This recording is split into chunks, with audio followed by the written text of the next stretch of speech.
There's a green sauce sitting in your fridge right now that survived a war, got smuggled across borders in soldiers' pockets, and was once considered so powerful that ancient healers thought it could either save your life or kill you, depending on how you picked the leaves. You just call it salad dressing. You have no idea what you're actually eating. Stick with me for the next few minutes, because by the end of this, you will never look at a bottle of basil vinaigrette the same way again. Let's start with something that sounds almost too strange to be true. For most of human history, basil was not a friendly herb. It was feared. In ancient Greece, people believed you had to curse and shout at basil seeds while you planted them, or the plant simply wouldn't grow. Think about that for a second. Your grandmother might scream at a slow cooker. The ancient Greeks screamed at herbs. They called it the silicon futon, the royal plant, and yet at the same time, some Greek writers claimed it symbolized hatred and misfortune. One plant, two completely opposite reputations. Royalty and poison, living in the same leaf. So how did something with that kind of dark reputation end up drizzled over your caprese salad on a random Tuesday night? That's exactly what we're digging into today. And I promise you, the story gets stranger before it gets better. Let's rewind even further, past Greece, into India, where Basil's story actually begins. In Hindu tradition, a variety of basil called tulsi wasn't just a plant. It was sacred. People believed it was the living embodiment of the goddess Lakshmi. Families planted it outside their homes, not for flavor, but for protection.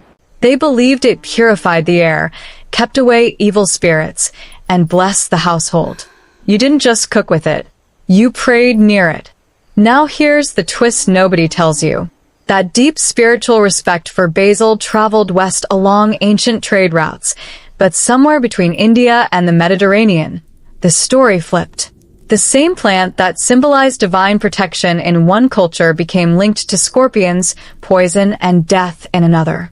Some ancient European writers actually believed that if you left basil leaves under a rock, they would transform into scorpions.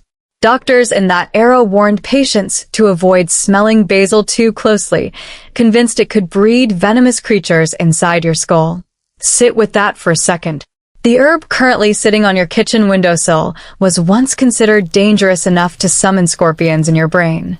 And yet, somehow, that same plant ended up as the star ingredient in one of the most beloved sauces on earth. How does a feared, cursed, scorpion-breeding plant become the base of a dressing you put on lunch? That transformation is the real story, and it happened because of one word you've probably heard 100 times without knowing its origin. Pesto. Everyone thinks pesto is Italian through and through, born and raised in a sunny kitchen in Genoa. And, in a way, that's true. But the deeper truth is stranger and more human than that. The word pesto comes from the Italian word pestare, which simply means to pound, or to crush. Before pesto was a jar you grab off a grocery shelf, it was labor. It was a mortar and pestle, sore wrists, and hours of grinding basil leaves, garlic, pine nuts, cheese, and olive oil into a paste by hand. Here's what almost nobody tells you. The idea of crushing herbs into a paste wasn't invented in Genoa. It's far older. The ancient Romans made something called maridum, a paste of herbs, garlic, cheese, and oil, ground together and eaten on bread. Basil wasn't necessarily the star back then, but the technique, the method, the entire concept of pounding fresh green ingredients into a bold, punchy paste, that idea is ancient. Genoa didn't invent the concept. Genoa perfected it, gave it a name, and turned it into a cultural symbol. So, why Genoa specifically? Why did this port city on the Italian coast become Basil's true home? This is where the story gets personal because it's not really about the herb. It's about the land and the people who lived on it. Genoa sits on a narrow strip of coastline, squeezed between mountains and the sea. The soil there isn't exactly generous. Farmers couldn't grow huge fields of wheat or endless orchards. Space was tight, land was rocky, and resources were limited. But Basil? Basil loved that Ligurian coastal climate. The mild, humid air and the specific soil composition around Genoa gave the basil grown there an intensity and sweetness that basil grown elsewhere simply couldn't match. Locals will tell you, even today, that basil grown 20 minutes outside Genoa tastes noticeably different from basil grown right in that specific coastal strip. Imagine being a farmer centuries ago, working land that couldn't produce much of anything at scale, and discovering that this one temperamental herb thrived exactly where nothing else easily could.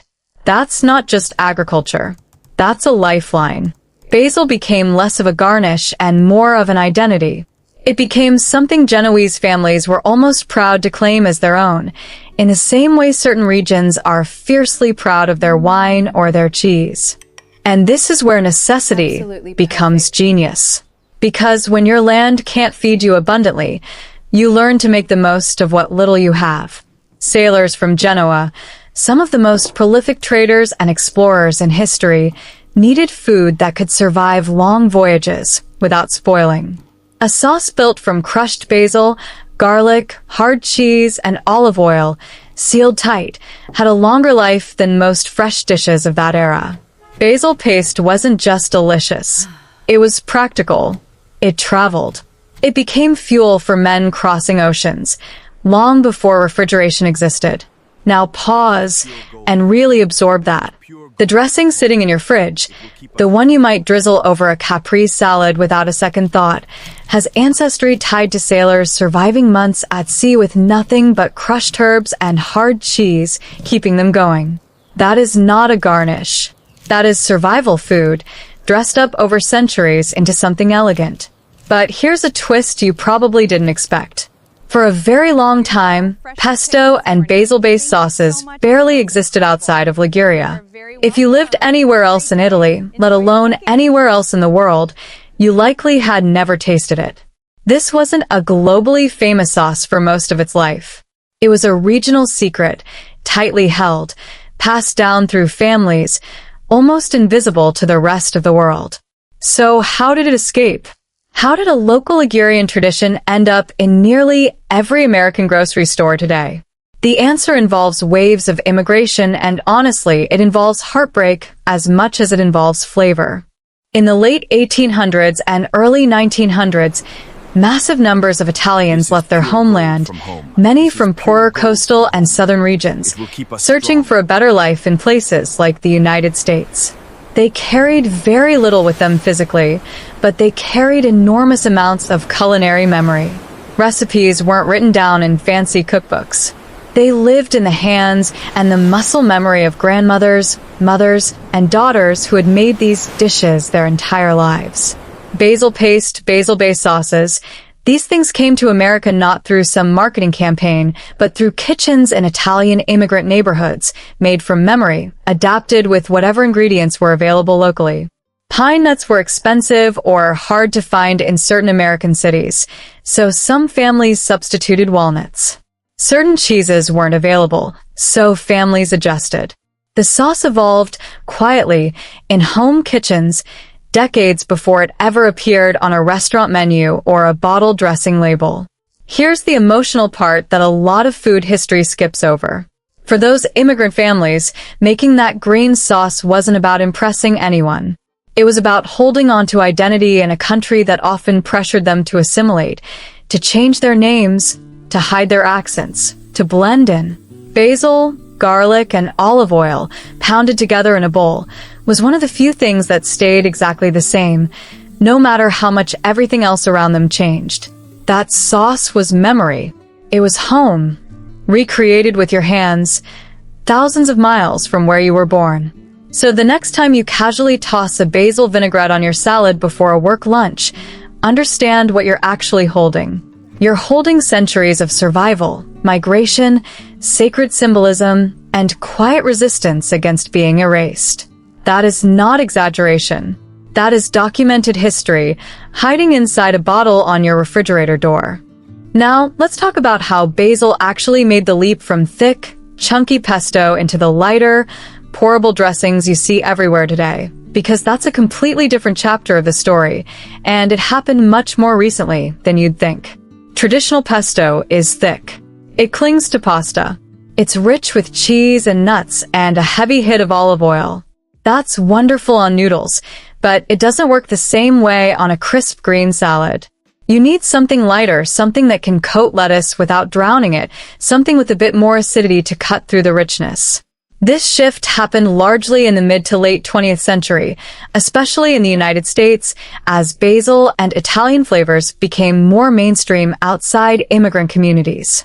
American home cooks and chefs began experimenting, thinning out pesto-style flavors with vinegar or lemon juice, reducing the cheese, sometimes skipping the nuts entirely, and turning that thick paste into a pourable vinaigrette. It wasn't a betrayal of tradition. It was evolution, the same kind of evolution that took basil from sacred Indian ritual plant to feared European herb to beloved Ligurian survival food. And here's something that might genuinely surprise you. The rise of basil dressing in American kitchens tracks almost perfectly with the rise of home gardening and farmers markets from the 1970s onward.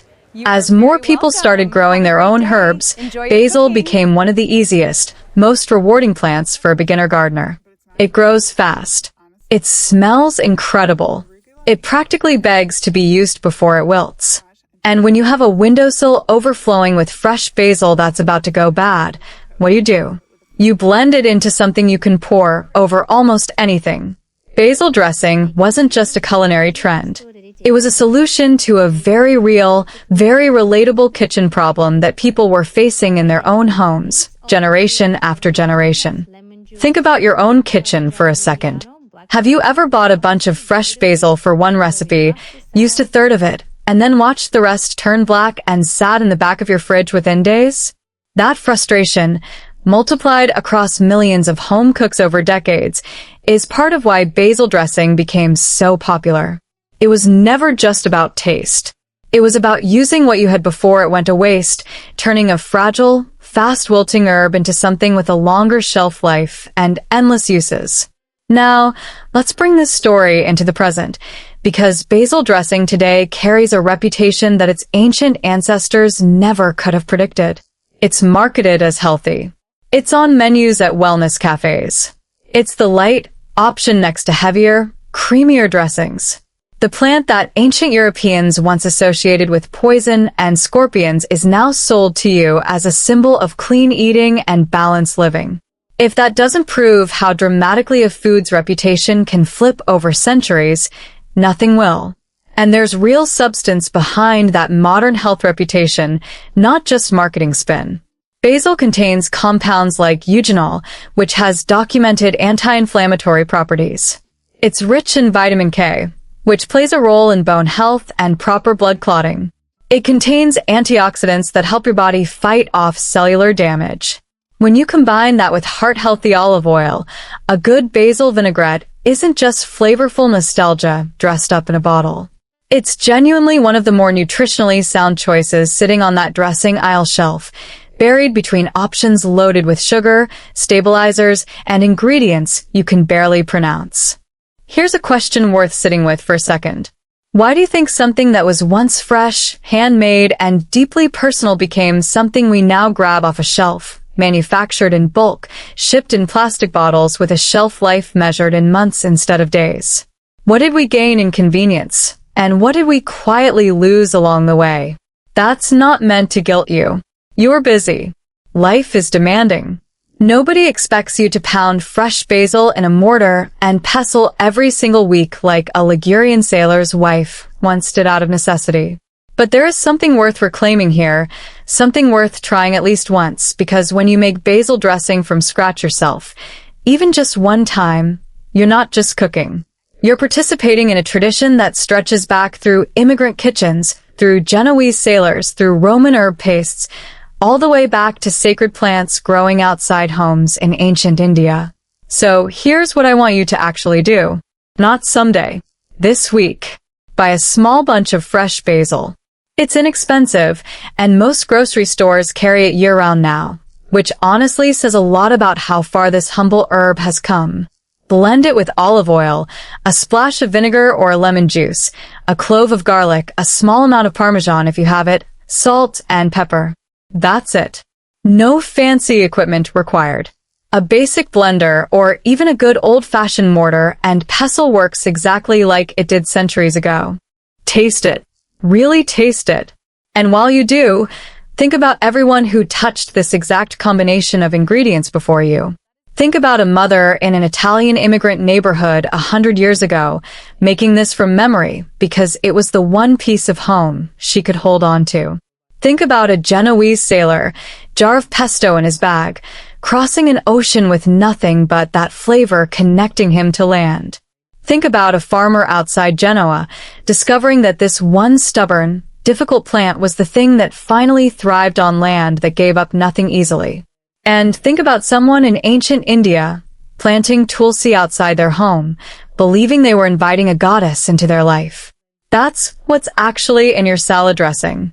Not just oil and vinegar and a green herb. History, faith, migration, survival, identity. All of it blended into something you can pour over lettuce in about 30 seconds. Food does that. It carries stories forward without asking permission, hiding inside things so ordinary we stop noticing them entirely. A bottle of basil dressing looks completely unremarkable sitting in your fridge door. But now you know better. Now you know exactly what you're really tasting. If this story changed the way you think about something as simple as salad dressing, imagine what other everyday foods in your kitchen right now are hiding. Because I promise you they are. Every single one of them has a story like this one, waiting to be uncovered. So here's what I want from you. Comment below and tell me what's sitting in your fridge right now that you've never once questioned, never once wondered about its history. I read every single comment, and I might just turn your answer into the next episode of this series. If you learned even one thing today that surprised you, hit subscribe because this channel exists to make you see your own kitchen differently, one ordinary ingredient at a time. And if you know someone who puts basil dressing on absolutely everything, send this their way. Let them find out what they've really been eating this whole time. I'll see you in the next one.